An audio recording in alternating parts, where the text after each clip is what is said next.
What you think? What you think, Fred? All right, Fred. Like, dude, you're an idiot. I'm doing very well, Jen. Is it just gonna be me and you, or Eli and Zach gonna pop in? Yeah, they'll talk every once in a while. Every now and then we'll He was already here right away. It kind of, well, we're used to you attacking us, so.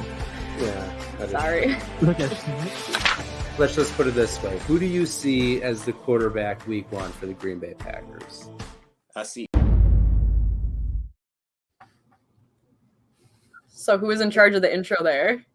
There we go. That was me. That was all me. My bad. My computer was having a stroke or something. Yeah, no, that was good. That was good. But happy to be back, everyone. Welcome to another edition of Open Book here on Game On Wisconsin.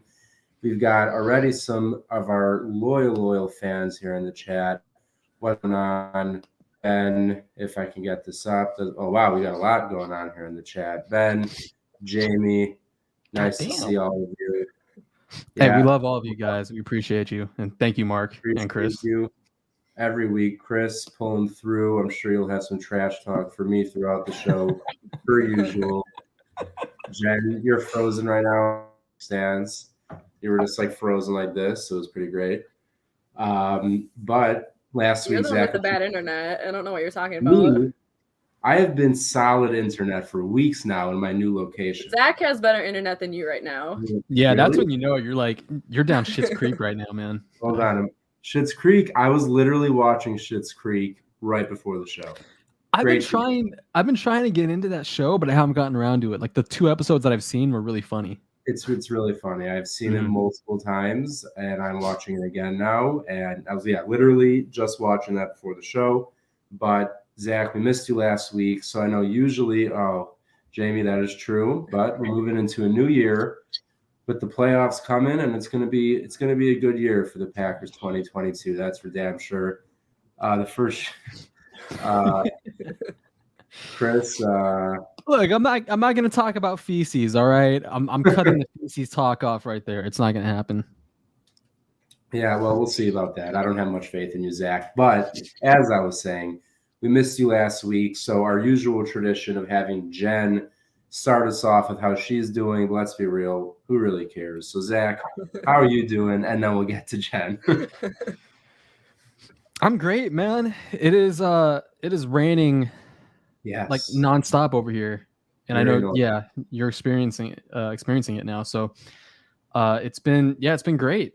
Obviously couldn't make the show last week, so but I was here in spirit, and also I was able to pop in those last few minutes. I later rewatched the show, okay, because my people, obviously. But yeah, good. It's good. I'm good. All right. Well, as Zach mentioned, we are currently, I don't know, I came to Los Angeles, first time coming here. I was told, it's always sunny, 70 degrees. It has been raining for like 2 straight weeks, thrown me off a little bit, but and I love it. I love it so much. Yeah. Well, yeah, I guess, Zach, for you, it's a nice change up. For me, I was kind of enjoying the nice weather, but the rain came through. But now, Jen, we can get to you. And I have to say, I just saw your beautifully framed Packers share stock. I'm surprised I don't see it behind you on the wall. I know. I don't have a place to put it yet. I think my dad and I will probably hang them next to each other. I also don't need people like stealing my information. I was going to hold it up and show it, but I don't want people using my code to shop the shareholder store or do whatever. I tried to be a little bit smart in that sense. Does any of that info matter? Because I blocked it out also. I saw other people blocking it out, but I don't know what it actually, like the numbers and codes. Well, I mean, my address is on there too. Oh, well, yeah, that. Which there's a lot of people who don't need to know my address. Is your social security number on there too? Because if so, then you should definitely just show us. Yeah. And you don't want to steal my identity, I promise. You'll give it right back. You could take down that 87 jersey right there and just put it right there on the wall. The last. Let's not go that far. This is still more important. Let's not get crazy here, Zach. I'll try and find a spot. I do get to get rid of the toilet seat. This is probably the last time you'll see it. My sister won the toilet seat this year, so I don't win anything. I'm playing for third, but that maybe it can't go there, but I will have room. Is Eli frozen for anybody else? He's sitting. Am I like talking to no? He's just sitting there with that shit-eating grin on his face. I was like, am I just talking to nobody? Am I frozen? What's going on? No, I'm hearing you loud and clear. Eli. Okay. Eli apparently is not. This is the best space for him to freeze on. I thought. Have you seen that GIF? Actually, you don't know who Draymond Green is. Sorry. Do you know who Draymond Green You is? have to expose me like that. You I'm already just- yelled at me for not knowing who he is. Well, there's a GIF of Draymond Green. He plays for the Warriors, and he's like this. He's like, and he just stares for like 20 seconds. It's from a press conference. I'm That's- sure people in the comments will know exactly what I'm talking about. Hey Andrew, you want to pop in here for a quick second while Eli's away? Nod your head. Yeah, Okay, I'll no, come. it's I'll good. come pop in. Since the guy who's gonna actually win our fantasy leagues connection's working well. So Yeah, this is Okay. We okay. have what two is Eli. going Get the imposter. Yeah, we don't even need one Eli. Let's get the second one. Okay. There we go. I'm kidding. All right. All right, Andrew, Andrew. were you You mentioning all right, Eli? Highly- You all right? I am all right. No, I What think is it's the that? rain. You thought you were gonna freeze again. I froze again. No, we thought No, you were we gonna thought freeze you were again. going It's- to. We're good. I should be good to go now. But Andrew, were you mentioning our highly anticipated Yeah, I championship was. matchup? I was. Mm. Come on, nobody cares. Nobody cares about that, man. Like nobody cares Yeah, about no one you guys. wants to know who came in last. Like I just wonder. Like Jen, do you have any idea who came in last place of the Open Book League? Like If you're trying to, I don't think say me if you know what's good for you. it is Zach, because Zach won the first round of the The toilet bowl, so it That's a shouldn't be good Zach. point. That is a good point. So Eli's then trying how to are you- shit talk Zach, but I'm pretty sure he's wrong in what he's doing. Zach Oh, will wait, take most probably of at them- least like maybe took down- 7. No, Mr. Tom Crabtree went 11-1 during the season till he met this guy in the playoffs. Jonathan Just no Taylor has chance. his worst week. Unfortunate. Yeah, you know, Yeah, Cole- I was still able to- His worst week is still His over 100 worst yards. week. Yeah. Jonathan Taylor did plenty. And Lambeau, I got to be honest, when you put that on the chat, I don't know why did you bench Josh Allen, Zeke, and Mixon? Was this a self-sabotage? Very confused. Dude, this is like some cruel twist of fate. I traded him Josh Allen, and now he refused to play Josh Allen. Now it's downfall. That's Yeah, I think remember. Zach- I remember Zach, I logging think he on to finished that. 8th. I remember getting back on to the next day and looking, and I just looked at his bench, and I was like, "Oh man!" I was like, "I got so lucky." So Yeah. Zach finished. Yeah, that was 8th. insane. I finished 5th, so Zach and I are done. Zach's yes. what? So it's either going to be Jamie or Cole for last place. Zach, you weren't in the toilet bowl. You were in the Cole. Cole Did came in last. No, they haven't played yet. So yeah, Cole, if you're Oh, wait, watching, did they Sean play? Cole- Okay, I promise you, Cole Cole has, isn't yeah. watching. Cole's projected like 40 points, so I think he gave up. Yeah, I think Cole may have checked out a while ago. He got his shit smacked up so badly he just stopped. All right, stopped all opening, right, he stopped Lambeau. opening the app. He gave up. Yeah, he gave up on So that, yeah, but enjoy your yeah, bragging rights, definitely guys. a fun fantasy season. And as I was about to say, so yeah, me and Andrew will be facing off in a heated championship battle, which I am very much looking forward to. But I know nobody that cares, will but the league cover that our nobody believes fantasy I'm talk for the in. day because I'm we in a have some championship. realities. I'm trying. Is everything Congratulations. I have to lagging say, for you guys, or is it Zach, just did me? you make Something's wrong with Eli. Okay, so Yeah. it's not just me. Like Eli's I like don't know. seconds behind. Okay, well, I had good Wi-Fi in this location for like a month straight. So let's just, Chris, I don't lie. When did I lie? But so Jen, you're in a championship. Zach, I know you said you were doing well in another league. Did you make it to the championship? Unfortunately, no. That's already a no. All right. Yeah, Make I sure got that happens, screwed. Brad. I got screwed pretty badly. My I hear team that. actually I'm had sure- their worst possible week when I needed them to like shine the most. So That was me against Eli. It was so that you? stupid. What a Was that you time. against me the 2 times we played too? Or Yeah. Ooh, got him. Apparently, I'm not Open good at Eli's playing way. against you guys. Hey, I'm at least in a championship. So Fix her, it didn't happen. Yeah. what do you want me to do? Every Yeah, time I there's put no- it up, you guys don't believe me. Well, not to be Put it that up guy, every but week. I'm in 2 championships currently, so whatever. Big week. But as we got to get to, I mean, the biggest part of the show is the Wait, I art can't. It adventure. signed me Zach, out. I can't even look Zach, at it. I did my best impression of you last week. I don't think I lived up to expectations. So It was a need lot you better back. than I thought it would be, to be honest. yeah, Eli, I thought appreciate you were good. You were good. Don't undersell your performance. Okay. Oh, hey, Mariah. Good to see you. Yeah, all about that Gotham life. But yeah, the Artec is being thrown out there. We got to get it done. So, So- my gosh, this is Okay, Look, so and we'll say we're do- like 11 minutes in and haven't even actually talked about anything. I eat bananas in like 4 or 5 bites, and yeah, we might lock eyes from time to time, but I just like getting my potassium. Eli, come on. All right, Zach, let's get to this Artec ad read, and then we could go on to the Christmas Day victory for the Packers. Okay, as long as you promise we get into the actual football stuff after this. It is time. Okay. It is- Sorry, hold on just 1 second. Stretch, yeah. Where's your jerk shake? Got him. Oh, I have vodka and Sprite. There's no jerk shake. Sorry. Yeah, that's to get clipped up. All right. This show, ladies and gentlemen, is brought to you by Artec Ventures. The goal at Artec Ventures is to collaborate closely with founders throughout all the investment and fundraising stages, turning their visions into successful companies. Since 2020, Artec Ventures has helped turn great ideas into profitable businesses that make an impact on industries, communities, and beyond. And beyond. So anyone who thought, these lifting shorts I have? They have like spandex underneath, Ooh. camouflage. Like, oh yeah, all about the lifting shorts. Got to get those squats in. Yeah.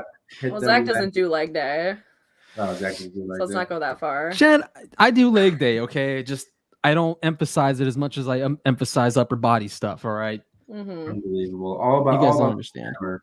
But as Zach asked, No, I understand. I'm just the opposite. I don't work anything at all. up here. Only do leg day. Oh, okay. Well, I like to keep it even and just do nothing, and it's worked out averagely well for me. But we got to talk some football. We got to talk Packers, Christmas Day versus the Browns. A lot of history made that day. A lot of stress had that day in a close game that I think should not have been as close as it was. Packers come out on top 24-22, and obviously records were broken. Things went down. Socks were worn in all the best ways. So I personally did not get to see the game as it happened. You two did. So let's get your reactions first. Jen, as you watched that game, what was going through your mind, mostly in that second half, as you saw, much like versus Baltimore, the lead slowly start to disappear and nerves probably rising? Yeah, definitely really stressful. I mean, I was nervous because I'm very superstitious, and because it was Christmas Day, we were all at my sister's house. I've never watched a game at her house before. I was very nervous. You know, I'm in a split household where it's Packers and Vikings, a lot of bad voodoo around me, so I was very nervous.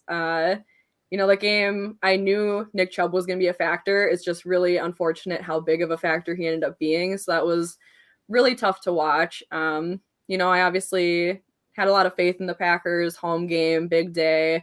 But yeah, just a lot of stressful stuff. And it was also really hard to focus because there was so much going around with Christmas going on. I've got my niece running around. I'm trying to focus on the game, a lot going on. So yeah, I mean, I'm sitting there extremely stressed out while like she's running around. I've got family all over the place. And it was just kind of, you know, one of those games where I don't know exactly, like, you know, Nick Chubb felt like the only factor.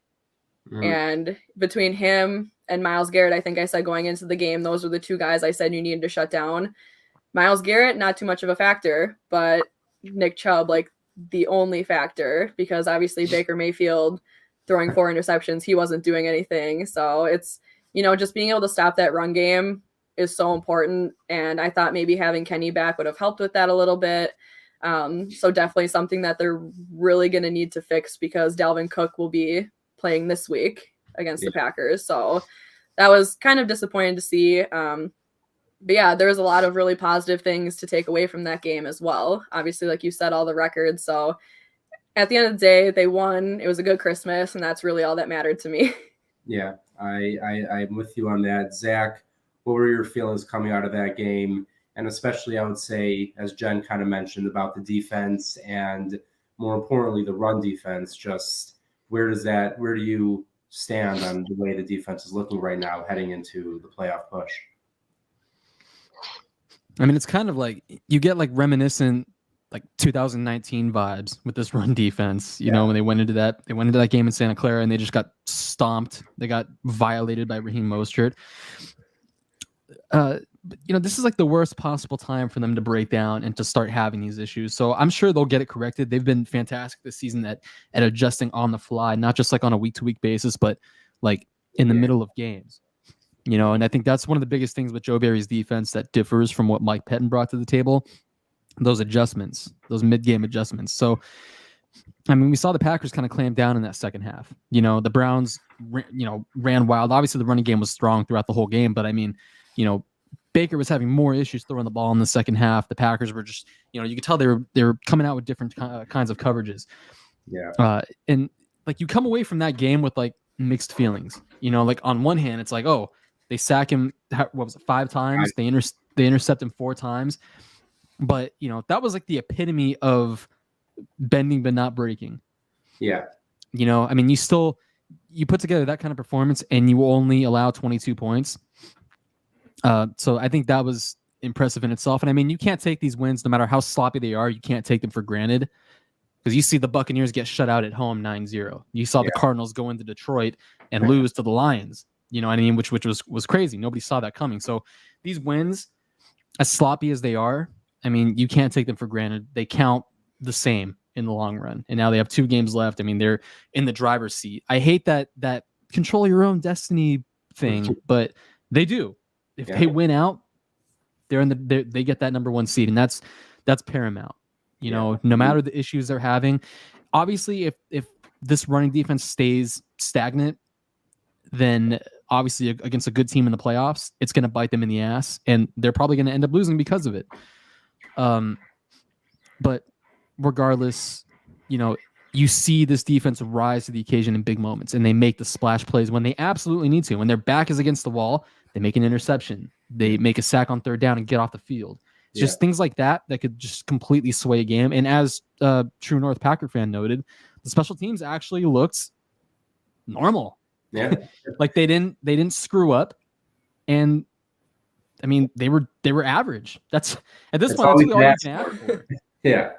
Literally, yes. For just special teams, we don't need any positives. Just don't give us any negatives. And that's what we saw on Saturday. I was going to say Sunday, but Saturday. But yeah, like both of you said, I think the biggest concern coming out of this game is obviously the run defense. But at the same time, I do feel like with Joe Barry and the way, like Zach mentioned, the way that like not just from week to week, but we have seen, and this isn't 1 or 2 times, I would say more like 5 or 6 times this year, where in-game adjustments have made massive differences. And in years past, we haven't really seen that out of this team.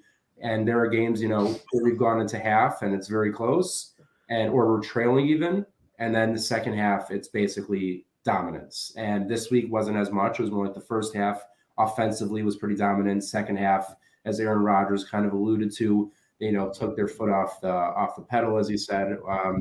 But speaking of Aaron Rodgers, we obviously have to talk about him breaking the great Brett Favre's record with his 443rd touchdown, breaking the all-time record in Packers history, going to Alan Lazard, who, Jen, I don't believe either of us predicted for last week. No, I picked Big Dog and you picked Adams. And I picked Davonte. I got real risky with that one. But to see Alan Lazard catch it. It's nice to see that, though, to see someone who came in off the Jaguars, off a practice squad, comes in off the street a couple years ago, and we've seen over the last 3 years him gradually get better and better and better and play a bigger role on this team.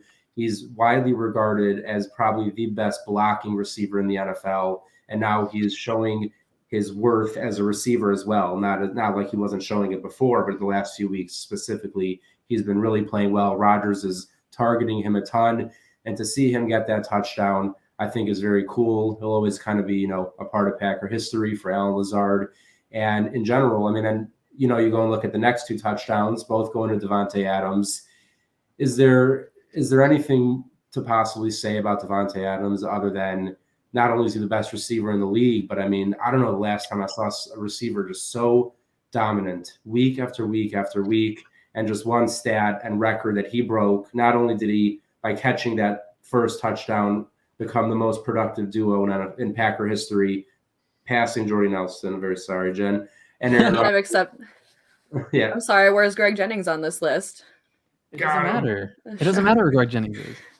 But yes, it's a prestigious honor to pass Jordy the way that he did, and Jordy would want me to be happy for him, and I am, because it is a phenomenal record, and we've seen this connection. Obviously, they've given the kudos to each other. Rodgers says Davonte is the best guy he's ever played with. Charles Woodson's reaction on Twitter, little funny. But then, Davonte, obviously, with the kudos, like, he's the best he's ever played with. So I don't know how you can stop them. They're one of the most dynamic duos I've ever watched in my life. So in all sports, all teams, all that stuff. So I think that, we're just watching history, and I think we kind of need to just sit back sometimes and enjoy it, because we all get so worked up in things, but they really are the best of the best right now. And we're very lucky that they both play on this team. Yeah, that's for sure. And I don't want to be like too premature or anything, but I mean, Davonte Adams, he's like on a Hall of Fame pace right now. And as Aaron Rodgers said, I mean, if you're top 3, well, this is his criteria. If you're top 3 at your position for an extended period of time, a number of years, which Davonte Adams has been, then you're worthy of a gold jacket. That warrants Hall of Fame consideration. And he's not saying he is right now, but I mean, that's the trajectory that he's aimed at. Yeah. Because it is week after week that he's dominant, like as Jen said. And that's the way Aaron Rodgers described him as well. And, he's the most dominant teammate Aaron Rodgers has ever played with.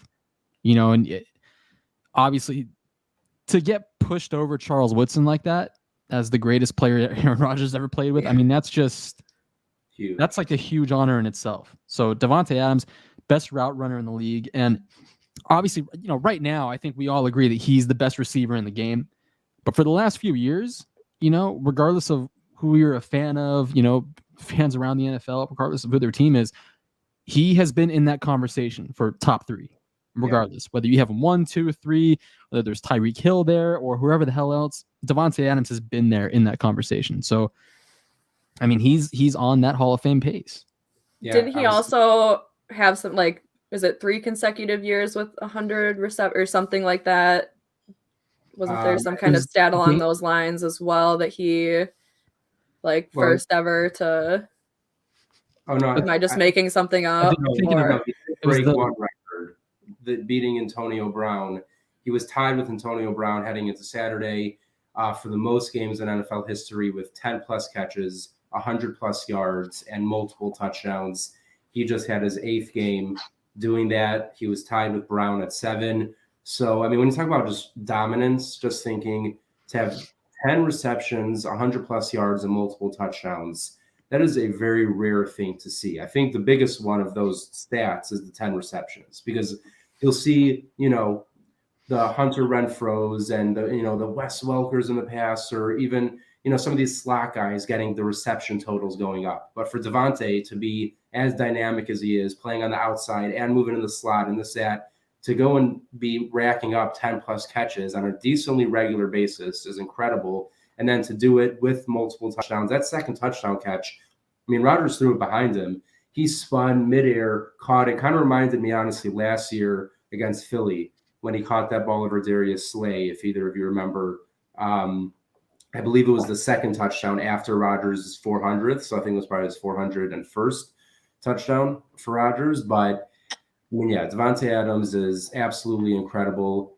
I did find the stat that I was thinking of. Packers did post it. So Davonte has a total of 106 receptions. So he became the first player in Packers history with 300 catch seasons. That's the one I was thinking of. That's impressive. God damn. And I like that you mentioned too that they've been moving him around a lot, because that's what they've been doing really to beat some of the double coverage issues that he's ran into the last couple of weeks. They're getting him into these isolated situations where he's matched up one-on-one with a guy. One of his touchdowns against the Browns was against empty pressure, and Aaron Rodgers, I mean, he had a guy in his face and he just laid it out towards the end zone, and he knew Davonte Adams was going to beat his man, obviously, and be able to make the catch. So, before we move on, I want to touch on this. Jamie, how dare you? I do not think that. Okay. I know the joke is easy, but don't go for the low-hanging fruit. Yeah. I actually think Davonte Adams surpassed Greg Jennings as the best receiver Aaron Rodgers has ever played with, like 2 years ago. Yeah, I mean, I think from about 2016 was like when he really came onto the scene. And then 2017 and on it was pretty solidified that Davonte was in the top 5, if not 3 conversation. Now it's number 1, and I don't think anyone's going to debate it. That's crazy. I remember those Twitter conversations like, oh my God, Davonte Adams is top 5. And if you think otherwise, that's like, exactly. That's crazy. Yeah, I remember that.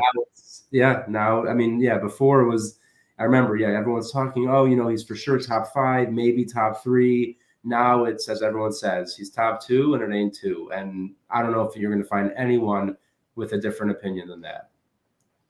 Almost universally. Yeah, exactly. So as the number 1. Jeff Janis, look, we all have appreciation for Mr. Jeff Janis making that catch in Arizona. Always be in our hearts, but obviously not in this conversation. But we've got like a family tree thing going on in the chat right now. Yeah. It's nice. This is really bizarre.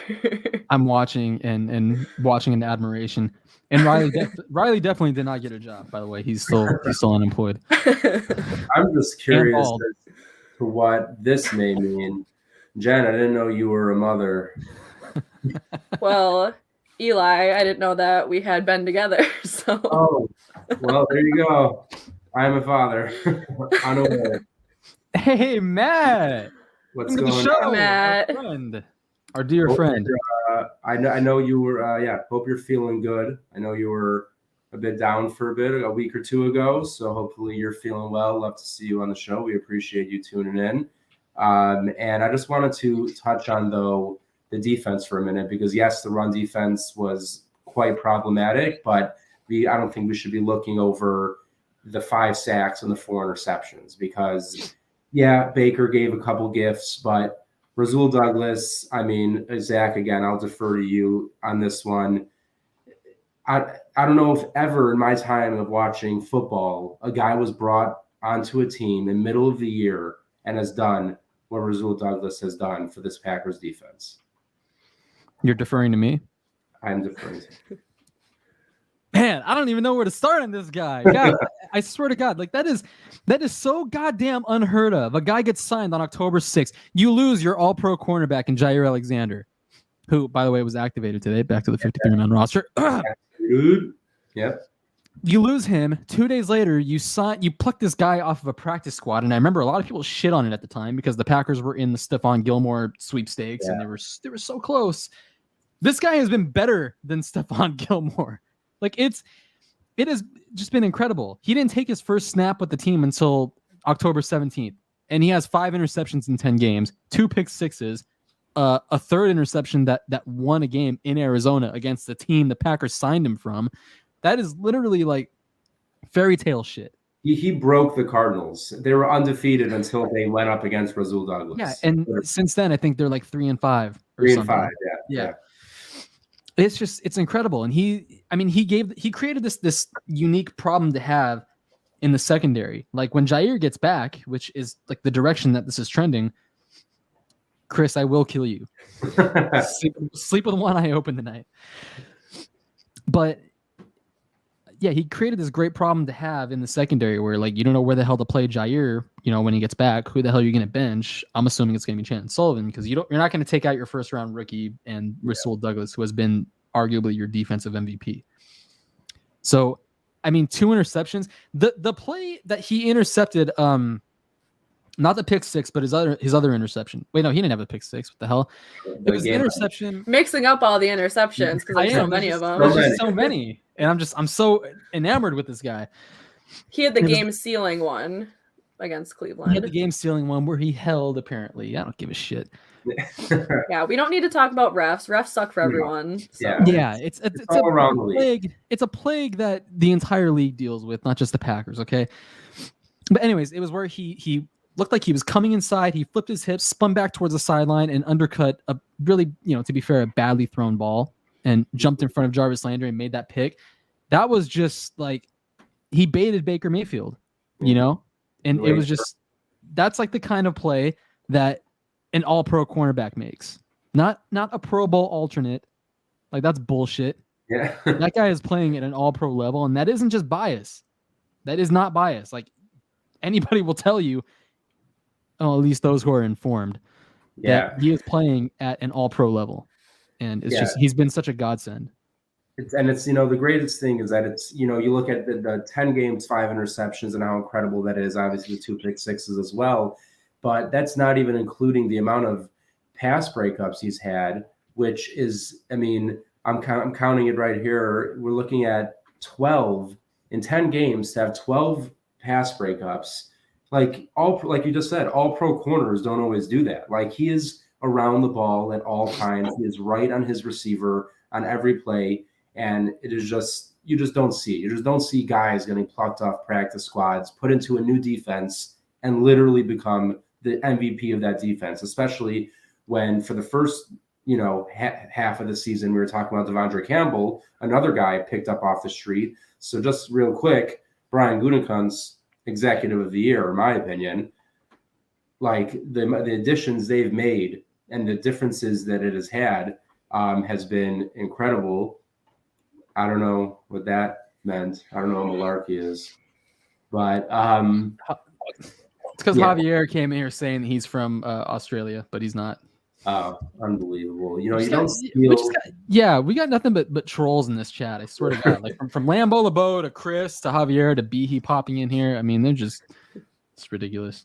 And then real quick, just to also go on the pass rush, Rashawn Gary. Again, no Zadarius Smith. To see Rashawn Gary and Preston Smith, and especially, we were expecting like the breakout year for Gary, and it's great to see that. But after last year, I think a lot of Packer fans were almost like overlooking Preston Smith, kind of saying like, you know what, it was a nice first year. Maybe it's not going to be all that great.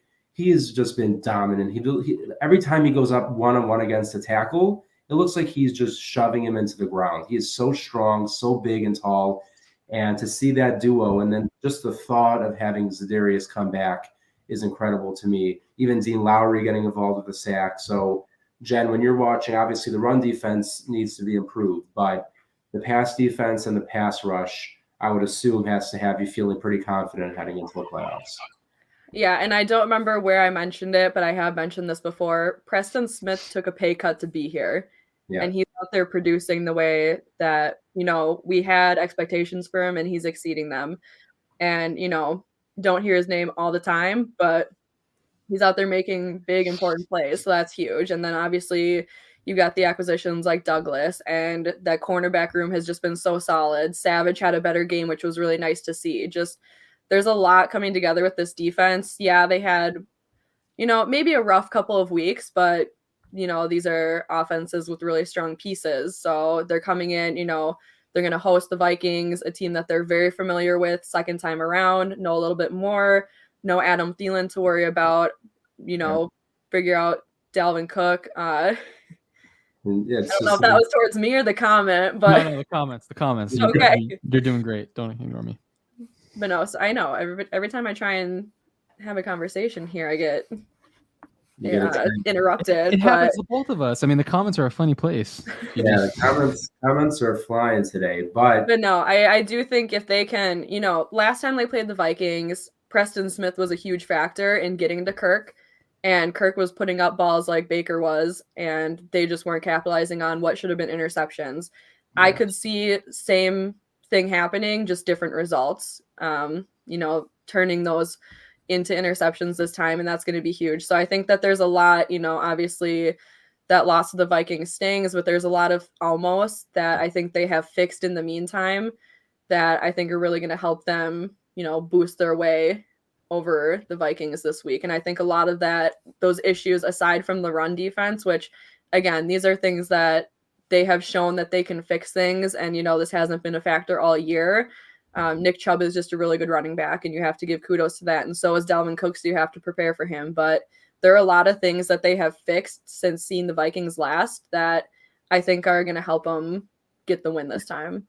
And I do think the fact that I believe the forecast as of now is looking at about like very, very cold 4 degrees, a low of about -20 with wind chill.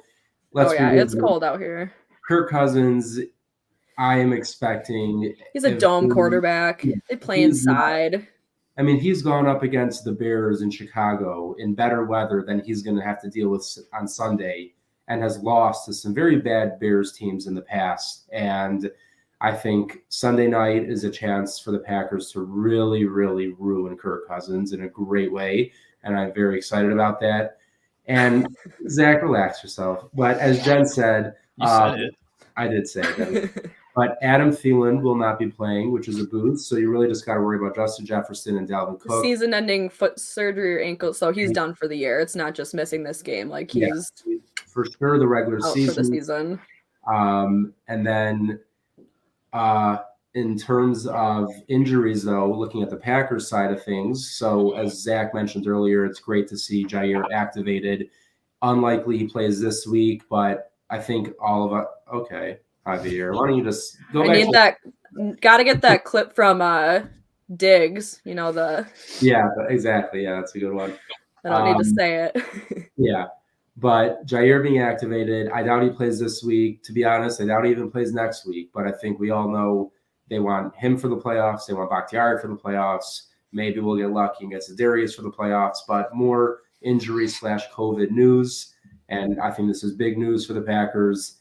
MVS coming off the COVID list, obviously now expecting him to be playing in this Sunday night's game. And some unfortunate news with Mercedes Lewis, Corey Bojorquez, and a handful of others being added to the list. And again, I don't want to downplay any of this kind of COVID situation, but I think we can all agree that, when the other day we're adding 4 names, and then today we're adding 3 names.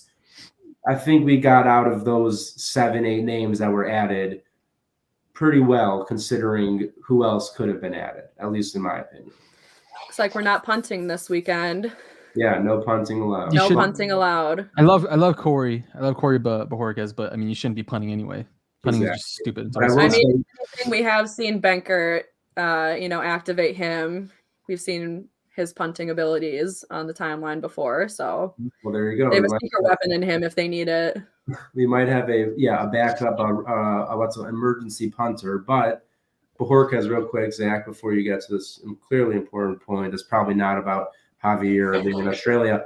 Bojorquez tested positive yesterday, and he is vaccinated, so there is actually a chance he could play Sunday night. So keep that in mind. But Zach, what were you?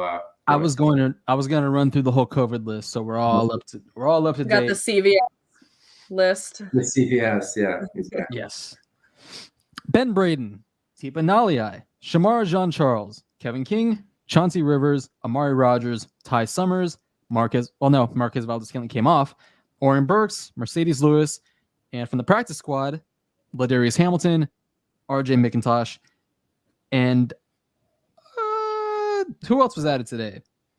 I don't know, but we got to clip that up. That was hilarious. What was so hilarious about that? And then Henry Black, Corey Bojorquez, Tyler Davis, and Kingsley Keke. Oh, Kingsley Keke, yeah, that I know. I don't know. I mean, I feel like he hasn't Kingsley Keke is a very interesting player to me. I feel like he has like these splash games and then he'll disappear, and then he'll have a splash game and disappear. I don't love that he's gone. I mean, assuming that he will not be playing this week, but knowing that Kenny Clark is there, Dean Lowry is there, TJ Slayton is there, that is going to be important. And once I saw the immunized, I lost my train of thought for a second there. But yeah, essentially, again, I hope everyone on the list is feeling good, gets back soon.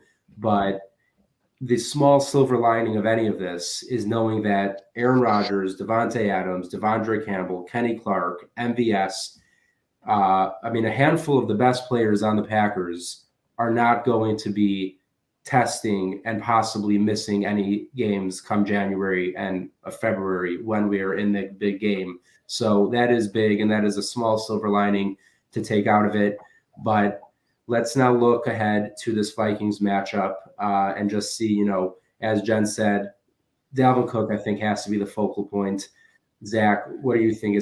Are you more concerned about Cook or are you more concerned about Jefferson? I think it's more so Cook. I mean, you see this rushing defense has given up, I think, 362 yards on the ground. Or I mean, last week was, I believe, 219. Okay, yeah. And then the week before that was 143. So, yeah, 362 on the ground the last 2 weeks. Yeah. And, I mean, you got to slow down Dalvin Cook. He's one of the best running backs in football. And they also have a nice two-headed punch with him and Alexander Madison. So, you know, it's a dynamic backfield. I feel like with Adam Thielen out of the lineup, you can kind of focus more attention in the secondary on Justin Jefferson. You can double him. You can mix up some of your coverages and kind of, you know, throw Kirk Cousins off. Because, I mean, he's not the brightest guy around. I mean, we all know I hate Kirk Cousins, so that's putting it lightly. So you can kind of make him the focal point of some of the coverages that you roll out there. But they also have a really dynamic third receiver in Keelan Osborne or Keenan Osborne? KJ Osborne. What the hell? KJ Osborne. And he made some noise last week. Yeah. You know what I mean? He played really well last week, and he has throughout the season when given the opportunity. So that's another guy they have to worry about. I still think, you know, the way that this secondary has played in recent weeks, like they have transformed into complete ball hawks, and you know they know how to get off the field in critical situations where they need to. Yeah. I think they'll be able to do it. And also, I mean, playing in that frigid weather, playing in that cold, you know, the temperature is going to be dropping. It slows down both sides. It slows down your offensive line. It slows down your pass rushers. And Aaron Rodgers actually alluded to this earlier today. You know, that's when you're playing in the cold, it's an advantage for a team like the Packers who is used to that kind of thing. You know, there's more time in the pocket, more time to throw. So they're going to benefit offensively.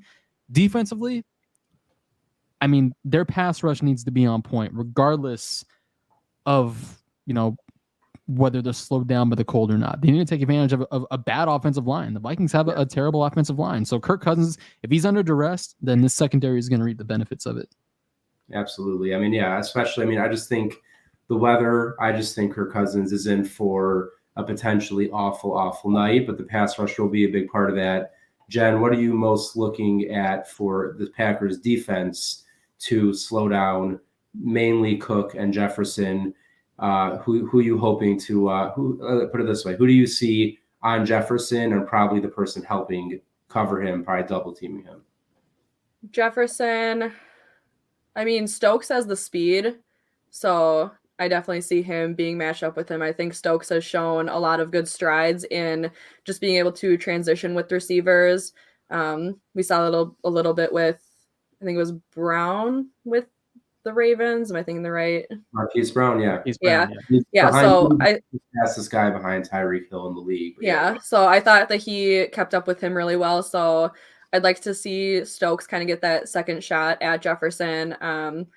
And I think, you kind of mentioned Osborne, Zach. I don't think that you can kind of, don't put so much focus on Jefferson that you forget about Osborne, because he has also improved a lot this season. I mean, there's just a lot of, you can't go in. Yeah, there's a lot of factors that could go the Packers' way, but with a defensive or a divisional game like this, you never know what you're going to get. And, you know, as well as we know the Vikings know the Packers. So there's just a lot of factors. It is nice that this is at home. It's going to be really freaking cold, which I love because I feel like over the last few years, the Vikings have kind of gotten away with like having to come to Lambeau in January. They've been kind of hosting more of these games in the last couple of years. They've had to come out this way. So yeah, I think there's just there's a lot to look for.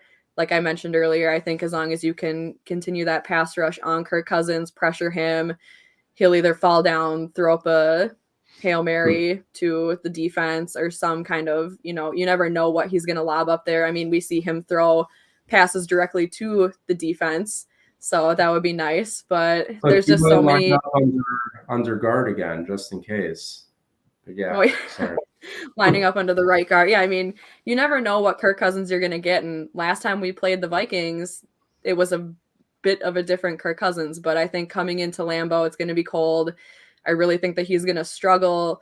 Vikings, it's kind of funny watching them because they're a few good plays away from like having a secured spot in the playoffs. I think they're still fighting for that wild card seed. So they do have a lot on the line. The way that the Packers are fighting for that 1 seed, Vikings are fighting for an extended season. So there's a lot on the line for both teams. Big division game. Obviously getting Dalvin Cook back is huge.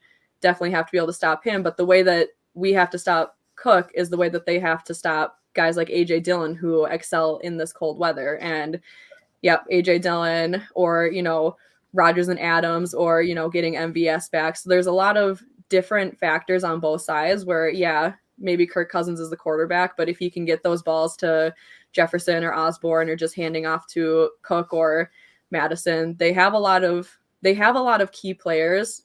They're just not really playing as a whole team. Yeah. So I think that's kind of the Vikings' biggest downfall is that they have a good team. They're just not playing like one. So you can't let them come out and have that good game against you at Lambeau. So I think just play your game and don't let them play theirs. Exactly. I mean, and Jen, as you said, the Vikings have not played a real Lambeau-like game since 2017. I don't think I just looked. They have not played the Packers past October, it looks like, since 2017. So that will be something. And that was a Brett Hundley game too. Yeah, exactly. That wasn't even a real game. So. Well, and the Packers' offensive line is also much different. So it'll be interesting to see because they do have good pass rushers. So that matchup will be really interesting to see as well. And I do love watching Harrison Smith get really flustered. So I cannot wait for Davonte to just embarrass him at home. Harrison Smith, I saw there was something he was on the injury report in some way. Something was bothering him today. We'll see if he ends up playing. Probably his pride. Yeah. Hey. No Harrison Smith slander, okay? I like him. He's a good Notre Dame. I don't remember. They didn't show the actual. I can't even remember who the Viking. Oh, the Rams. There was some personal foul against him that they didn't show, but obviously the Rams were flustering him enough where he's doing stupid shit. So I don't care what you say, Zach. I will slander him. I love watching him get flustered. Yeah. Well, watch your fucking mouth, jeez. Yeah. Hey, this is. When it comes to Minnesota, no one hates them more than me. I don't care about who they are or anything. As long as you're wearing that stupid purple jersey, I do not like you. Who the hell is Jacob Westendorf? Get this guy out of here. No one knows who that is. But I will say, like you both said, I think that there is something to the fact that the Vikings are fighting for their season, and you can in any way overlook it with it being a divisional game. Anyway, it's never going to be simple. But they're fighting for their season. So, Jacob, Michigan, Notre Dame all day. And Wisconsin, but not Michigan. Both. You're a Notre Dame fan? Well, I spent 4 years in South Bend, so I kind of adopted it. We've gone over this 1,000 times. I do not remember going over this a single time. I'm a Notre Dame / Wisconsin, whichever one. What the hell? Where are all these Notre Dame fans coming from? This is I was talking to my coworker earlier today. We were talking about Ian Book, and he was like, "Oh yeah, well I'm a Notre Dame fan." So, and I was like, "What? I've known you since I was a kid, and you're a Notre Dame fan? What the hell? And now you?" Yeah, what's with these people, man? Well, Notre Dame, look, it's a fun school to be around. I will say that, but. And then one other thing I wanted to say was the fact that I did like that Aaron Rodgers, I believe in yesterday's press conference or 2 days ago, whatever, mentioned just how the team needs to close out games, stop taking their foot off the pedal, and close out games. We just saw the Cowboys put up 56, right? It was 56 freaking points on Washington. Like, at the end of the day, this offense, we went into half against Cleveland, riding high, 21. Rodgers had 3 touchdown passes. We scored with 10 seconds left in the first half. We got the ball to start the second half. We had all the momentum, everything you could have wanted, and we scored 3 points in the second half.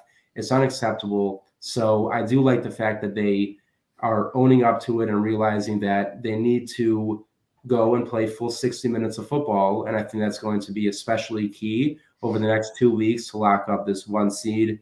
And yeah, for me, that's just one thing that I feel like that was a very Mike McCarthy-esque kind of thing, where we would get these big leads in the first half, and all of a sudden it would just get closer and closer and closer. And you usually come out on top, but you don't need to do that. When you have Aaron Rodgers, like, the one thing I'll never understand is taking the ball out of Aaron Rodgers' hands because you're afraid to throw it because there could be a turnover. Aaron Rodgers is the best quarterback in NFL history, and not turning the ball over. It should be the last of Matt LaFleur's concerns to throw the ball, even with a lead in the fourth quarter with Aaron Rodgers.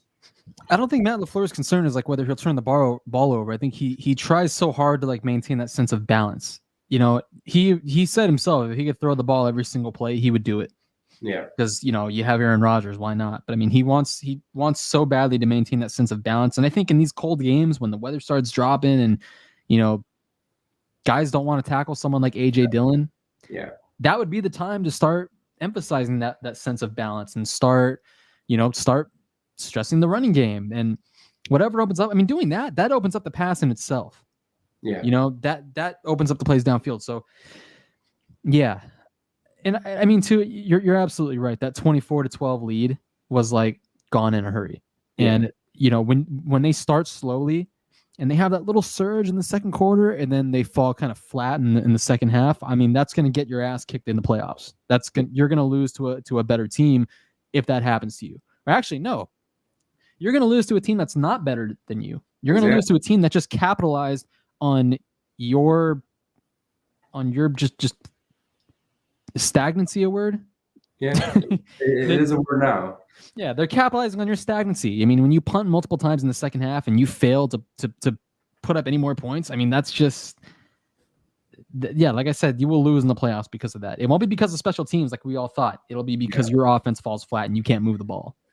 Which we don't even really have special teams with no Rodgers, no Corey, no Ty Summers. We're kind of losing all of our special teamers. So yeah, we'll see how that goes. I am curious to see who's out there returning punts and kicks. Just catch the damn ball. That's really all I can ask for. And yeah, as you said, every week I come on here and I usually am the one saying run the ball, because I do think Jones and Dillon, like, why wouldn't you? But there are times to do it and times to say, okay, this defense is more prepared to stop the run, and we have the best quarterback to ever play and the best receiver in the NFL right now.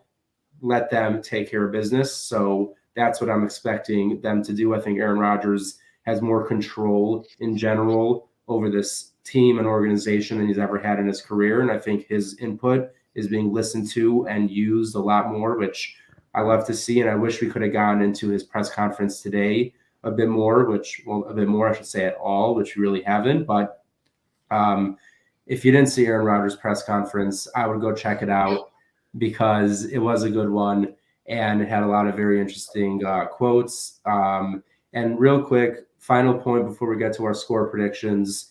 Did either of you notice while watching the game the socks on Aaron Rodgers' feet? I knew you were going to get to this at some point. Gotta do it. I didn't notice till after, and I saw some posts about it. But if you can see his socks, you are watching way too close. Well, if you're seeing his socks, that means you're just focusing on his feet, which just everyone needs to calm down. The box socks, exactly. So, but I love Rodgers' quote saying, that when he threw that 443rd touchdown, he wanted Bakhtiari to be out there with him. Kind of got me a little misty-eyed. Exactly, right over here. But let's get to our score predictions heading into a huge divisional matchup, which could possibly clinch the number 1 seed if Arizona can beat the Dallas Cowboys. Yeah, that's just me. Sicko. That's just me, Sam. But yeah, so the Packers, again, for anyone who isn't aware of the current situation, if they win out, they get the 1 seed, obviously. But if Arizona can beat Dallas this week and we beat Minnesota, clinch the 1 seed, and that would be incredible as well. But let's get down to our score predictions. Jen, why don't you kick us off? I've actually been thinking about this all day, and I still haven't really settled on one. I do think it's gonna be relatively close. It might not feel like it, but I could see the Vikings getting like garbage time points at the end. I think I'm gonna go 27-21. I think it's gonna be pretty, little close. Just, the divisional games, never really know what's going to happen. A lot on the line, but it's a home game at Lambeau. So I do see Packers winning this one, obviously. Zach, Gotta get there's been too many losses to Minnesota this year. Like they can't. One, but that's no, because the Badgers also lost to the Gophers. So there's just been a lot of pain, and I need them to need bragging rights back.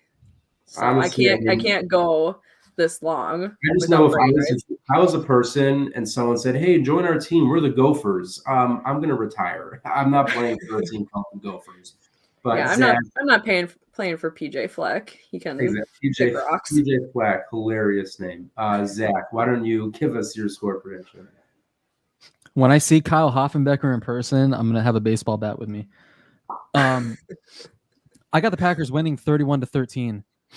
I think it stays. Yeah, that Lambeau advantage is going to be real. The crowd, the cold. Aaron Rodgers plays really well in the cold, and I think it has a lot to do with kind of the things I was mentioning earlier and the things he talked about, having more time in the pocket, the pass rush being slowed down. And when he says something like that, I immediately think of that 2016 playoff game against the Giants. He was maneuvering in the pocket so well. The offensive line played probably their best game of the year. I think of that. I think Jordy of the broke his ribs that game. I try not to think about it. Yeah, I knew you were going to bring that up. Yeah, I was there. I had to watch Jordy get carted off. Who broke his ribs? Who? This guy. Zach. We had that. Shut up, Zach. We had a good one on Twitter today. Yeah, let's go, D Virgin. Yeah. Thank you. I made it. I'm happy for you and your opportunity, brother. Thank All right, so best wishes. But I think the Packers. I mean, it stays close for most of the game, and then at some point the Packers kind of pull away in the second half. They avenged those woes that they were dealing with last week against Cleveland. Where they just fell flat in the second half. They do the opposite. I think they start off a little slow. The game stays relatively close, and then the second half they begin pulling away. So, yeah, 31-13. Yeah, I had a similar prediction at 30-17. I think, much like you said, I know I do think it will be kind of a close, contested first half, and then the Packers will kind of pull away. And I'm actually going to throw it out there. I don't know if I could say who, because I don't want to be that much, but I think Kirk Cousins is going to throw 2 or 3 interceptions, and one of them is going to go back for a touchdown. I just don't think he is prepared for the weather he's about to see. In the few games I've watched him play in the cold, whether that's in Chicago, Green Bay, or anywhere else really in the Midwest or the East Coast, he has not produced in any way. And also, I mean, he's Kirk Cousins. Let's be real. He is not a very good quarterback. So I'm going to go 30-17. There you go with our score predictions for this week. And bold of you guys to both think that they make a field goal. Yeah, look, I have a lot of faith in him. I have 2 field goals for Mason Crosby. Oh no, on the other side. Good point. Well, wait, what was your score prediction? I said 21. Oh, okay. Never mind. Yeah, nice try. I strategically picked one because I think that he probably misses a field goal. I strategically picked one. Got him. So I sound like when I make my picks. Yes. Iowa Joe, I'm predicting Tom Coughlin levels. Oh, you're such a jerk. I was about to say Tom Coughlin, animal. Sorry. I think we all immediately think of that 2007 championship game. Let's not though. But right before we head out, one final score prediction, and that is me beating Andrew by an unlimited amount of points in the championship. Team Andrew. Look. Oh yeah. Rude awakening coming. Rude awakening. Absolutely not. Jameis Winston's coming for you. He sees you when you're sleeping. Okay. Beat his ass, Andrew. All right, beat his ass in front of the millions watching. Oh my okay? gosh, I thought you said something else. What do you think I said, Jen? I didn't hear the B the first time. Oh no. Well, do that. I was like, do that too, but not literally. Jen, Fantasy your wise. niece is watching the show right now. Get it together. She's sleeping. Come on That's now. what you think. That's what you think. Unbelievable. She should be. But everyone, Wow. before we head out, as always, number one, thank you so much for tuning in. As you see at the bottom of your screen, make sure to Who's Andrew? Yeah, who knows? But follow Game On Wisconsin at Game On WI on Twitter. Subscribe on YouTube at Game On Wisconsin. You can find all of Jen's great work and her wonderful meme ability on Twitter at BigMac_4. You can find all the most breaking news in Packerland on Zach's page at it's Zachariah J. Andrew, I don't have it written down, so why don't you throw your Twitter handle It's not important. It's all good. All right, Andrew, throw up your goddamn Twitter handle. Do it. Fine. You are just as much a part of this show as the rest of us. Throw your goddamn handle up there. How dare you? Try to minimize your presence. How dare you? _Andrew. Make sure to give him a follow. And you can find myself at Book of Eli _ Okay, we'll get that one off. Yeah, that one is obviously much less important. Everyone, thank you for tuning in and have a great new year. We will see you at 13-3 and potentially with a clinched number 1 seed, everybody. We'll see you guys next year. Get it? Because it's New Year's? Hilarious. You're the funniest. Thank you. Go, Pat, go.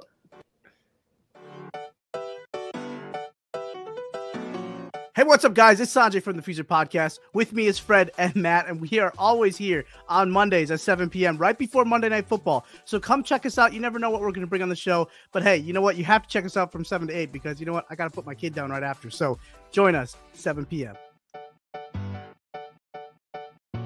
And definitely check us out because we're fun stuff. So, oh my, what the fuck is fun stuff?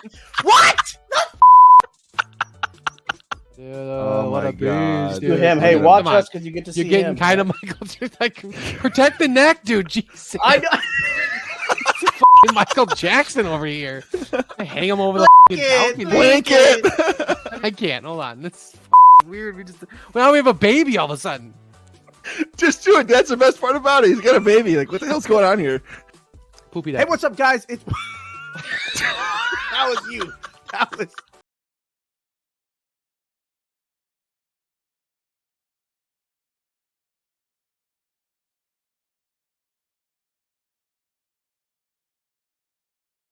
What you think, Fred?